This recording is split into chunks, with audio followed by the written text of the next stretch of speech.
열심히 매일 똑같이 굴러가는 게 재미없어서 요새 좀 다양한 시도들을 해보고 있어요. 굳이 챙겨 먹지 않는 아침을 굳이 일찍 일어나서 차려서 먹어본다던가, 눈 뜨자마자 5분 만에 집 밖으로 나가본다던가, 또 그래서 지금 영상처럼 아침 7시에 일어나서 집에서 좀 떨어져 있는 공원까지 열심히 걸어가 봤거든요. 이 땡볕에 솔직히 좀 아찔했어요. 진짜 걷다가 약간 어지러운 것 같은 거예요. 이 햇빛의 자아가 너무 비대할 땐 안 나가는 게 맞습니다. 근데 또 왜 그랬냐면 요새 제가 너무 볼품없게 느껴지는 거예요. 저 원래 이런 걸 느낀 사람이 아니거든요. 과거의 나랑 현재의 나를 자꾸 비교하고, 사실 과거의 나는 제가 생각했을 때 지금보다 훨씬 빛나는 사람이었던 것 같은데 지금은 그냥 뭐 맨날 집에서 정수리 벅벅 끓는 백수 같은 거죠. 썩 나태하지만은 않게 사는 것 같다가도 자꾸만 의문이 들어요. 겨우 이게 내가 원하던 삶인가? 하는 그런. 저는 초중고 시절이랑 대학 시절을 모두 통틀어도 사실 정말 성실히 살아왔다고는 자부하거든요. 남들처럼 화려한 스펙은 없어도 성실한 만큼은 정말 늘 나에게 주어진 거 정말 남부럽지 않게 해내는 사람이었거든요. 그걸 또 감사하게도 주변 분들이 많이 알아봐 주셨고요. 그래서 뭐 주변 분들도 막 기대를 해주시고, 또 그러다 보니 솔직히 저는 그때는 이렇게 성실하게만 살면 금방 나 완전 무자되어 있고 막 하는 일마다 다 잘 되고 그러고 있는 거 아니야? 하면서 막 설레했어요. 근데 뭐 당연히 어땠겠어요. 이게 막 잘 돼야지 한다고 마음대로 잘 되는 건 아닌 것 같아요. 그쵸? 그래서 이것도 해보고 저것도 해보고 내가 할 수 있는 건 이거저거 다 해보는 것 같은데 성과가 너무 안 나는 거예요. 제가 광탈당한 공모전만 해도 20개는 될 거거든요. 이게 누군가한테는 많은 수치가 아닐 수도 있긴 한데 어쨌든 저한테는 너무 많은 실패인 거예요. 그러다 보니까 지금 내가 열심히 사는 신용만 내고 있는 건지, 열심히는 사는데 헛살고 있는 건가? 하는 헷갈림이 생기더라고요. 스스로에게 의심의 싹이 트는 그런 순간이었습니다. 이게 그 의심이 커지다 보니까 제 인생이 너무 예상과는 다르게 B급 인생 같아 보이는 거예요. 혹시 드림아이 보셨나요? 예전에 나왔던 드라마죠. 제가 그 드라마를 초딩 때 보고 너무 좋아했어요. 특히 B급 인생이라는 노래 너무 좋아했거든요. 그 별 볼 일 없는 볼일 쓸데없는 쓸데만 가졌죠. 이 노래 아세요? 모르시면 한번 들어보세요. 하여튼 이 가사를 오랜만에 다시 곱씹어 봤는데 너무너무 지금 제 얘기 같은 거예요. 전 사실 20몇 해를 살고 되게 번질이란 삶을 살고 있을 줄 알았는데 용 생각보다 B급 인생 시원찮게 살고 있는 것 같은 거예요. 생각이 되게 많아져 버리더라고요. 비관이 비관을 낳고, 아시죠? 그러다가 이대로는 안 되겠다. 비상이다. 내 삶을 바꿔보고 싶어졌어요. 생각을 끊임없이 하고 산다는 게 어쩌면 참 매력적이잖아요. 어른들이 생각 없이 살지 마라 하는 것처럼 저는 계속 내 삶의 방향에 대해서 생각하는 사람 좋아하거든요. 근데 생각만 하는 사람은 안 멋있어. 근데 그게 요즘 나야. 비상이다. 그래서 시작한 거예요. 내가 알고 있는 것, 생각해온 걸 행동으로 옮겨보는 것. 아주 조금씩이라도 좋으니까 어쨌든 행동해보는 거. 제가 행동하기로 한 건 이거예요. 매일 창조적인 일을 반드시 하나는 꼭 해보자. 창조적인 게 근데 무엇이든 될 수 있어요. 사진이 될 수도 있고, 제가 좋아하는 글이나 지금처럼 영상을 만드는 거나 늘 하던 것처럼 음악을 만드는 거. 대신 어제 하던 것보단 매일 조금씩 더 새롭게, 조금씩이라도 더 새로운 방법으로 창조적인 일을 해보자는 거였어요. 그래서 제가 오늘 뜬금없이 언니 카메라를 훔쳐 나와서 저렇게 사진을 찍고 있는 것도 그 이유입니다. 창조적인 것도 안 해본 짓으로 좀 해봐야겠더라고요. 그러면 이걸 보던 분들은 괜히 또 저 때문에 그럼 난 뭘 행동을 하는 거야? 생각이 많아지실 수도 있는데요. 뭐든 너무 많이 생각할 필요는 없대요. 나이키의 시그니처 문구인 Just Do It 아시죠? 그냥 지금 떠오르는 걸 하세요. 저도 저 창조적인 어쩌고 저게 그냥 막연히 떠오른 거예요. 그리고 주토피아 OST 중에 Try Everything 아시죠? 정말 Try Everything 해보세요. 이 겨우 두 음절의 문장들이 Just Do It, Try Everything 괜히 유명해진 게 아니에요. 저 짧은 문장 안에 인간사의 철학이 담겨있다고 생각해요. 결국 뭘 해봐도 이롭다는 거죠.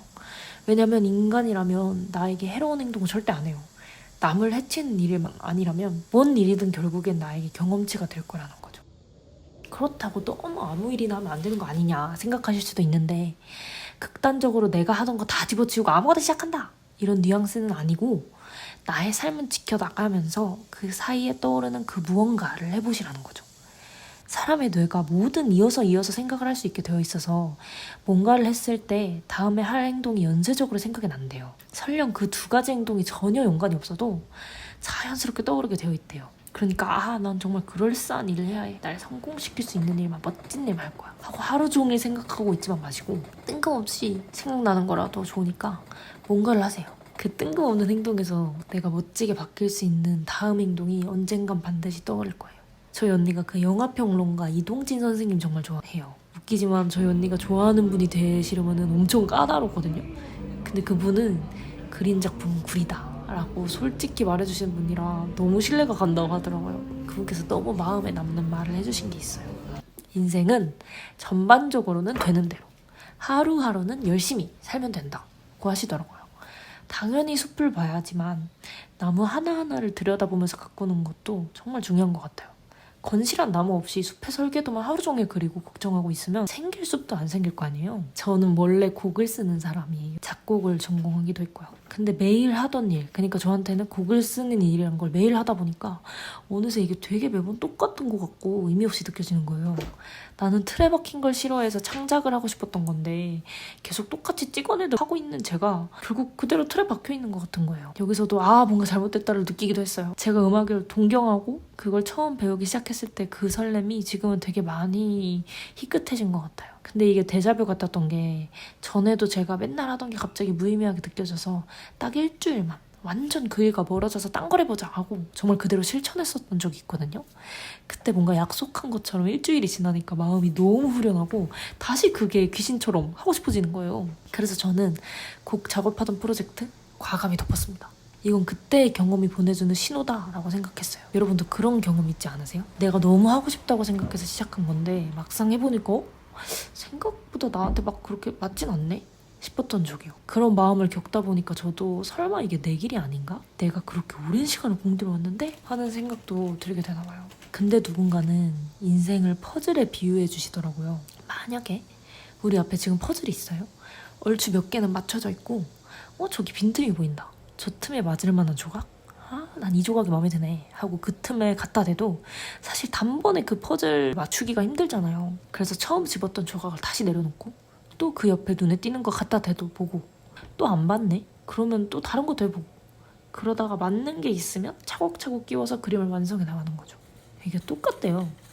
그게 우리네 인생이랑 사실 제가 뭐 얼마나 살아봤다고 인생 무능하나 싶기도 한데 여기저기서 주워들은 조언이 많아서 이런 게 꼭 제가 멈춰있다고 느껴지는 순간마다 너무 큰 도움이 돼요. 나는 이제 새 퍼즐 조각을 든 거고 지금은 다시 내려놓고 있는 지점일 수도 있겠구나. 그럼 또 다른 퍼즐 조각도 집어보게 될 거고 분명 곧 이 틈에 맞는 조각을 찾겠지. 찾고 있는 과정이겠구나 하면 또 조급하고 막 스트레스 받던 마음이 한결 나아지더라고요. 그래서 제가 저의 삶이라는 퍼즐에 조금의 힌트를 얻어보고자 요새 공부를 시작했습니다. 바로 역사를 잊은 민족에겐 미래란 없다의 한국사입니다. 제가 박물관, 미술관 이런 데 가서 뭔가 많이 보고 머릿속 비우고 오는 거 엄청 좋아하거든요. 오랜만에 국립중앙박물관 갔다가 왠지 지금 이 답답한 시기에 역사 공부를 하면 좀 선대들로부터 오는 뭔가의 힌트가 있지 않을까? 해서 시작을 하게 됐어요. 진짜 그게 전부예요. 국중박 갔다가 최태성 선생님 유명하시잖아요. 선생님의 말씀 중에 저를 하게 만든 게 있었어요. 이게 또 정확히 기억은 안 나는데 역사는 딱딱한 학문이 아니라 과거 속 사건들로부터 사람들을 만나는 인문학이다라는 비슷한 말씀을 해주셨어요. 그리고 역사를 배우면서 그냥 단순히 암기하는 역사 공부를 하지 말고 그 역사 속 사람들한테 말을 걸어보래요. 이거 되게 웃기잖아요. 갑자기 혼잣말로 중얼중얼 말 건다고 생각해보세요. 좀 이상하잖아요. 근데 제가 한 번 마음속으로 속는 셈 치고 이때 무슨 마음으로 이걸 하셨어요? 물어보기도 하고 하니까 그럴싸한 예상 답안이 몇 개는 나오는 거예요. 내가 살아보지 않은 시대의, 내가 살아보지 않은 분의 삶으로부터 나오는 가르침이 분명히 있었어요. 어느 시대든 늘 위기는 존재했고 그때 시대만의 문제가 아니라 또 우리가 지금 하고 있는 미래 걱정처럼 각자만의 걱정들도 그때도 다들 끙끙 골머리를 앓으시면서 살아오셨구나. 또 그 골머리들이 모여서 지금이라는 세상이 됐구나 하는 생각이 들어요. 배울수록. 그래서 간만에 너무 재미있게 공부를 했습니다. 약 한 달 동안 시간 가는 줄 모르고 공부한 것 같아요. 또 공부만 하기에 뭔가 목표 없이 하는 건 아쉬워서 한국사 능력 검정 시험 심화를 바로 신청해서 시험을 봤습니다. 그래서 제가 하고 싶은 말은 지금 너무 답답하시죠? 내가 뭐 하고 있나 싶을 때도 있지 않으세요? 저도 그랬다고 했잖아요. 근데 이럴 때 해결법이 진짜 평소에 하나도 안 해봤던 걸 뜬금없이 한번 해보세요. 진짜 사소한 거라도 좋으니까 목숨 부지에 크게 위협이 되지만 않는다면 맨날 하던 거 딱 덮어두고 한번 안 하던 짓 해보세요. 그 새로움이 가져다주는 전환이 반드시 있을 겁니다. 그리고 사실은 제가 맨날 하던 거 그만두면 다시는 못 들어가는 거 아니야? 하는 걱정도 했어요, 제가. 근데 정말 내가 해야 하는 일이었다면 죽이 되든 밥이 되든 다시 돌아갑니다.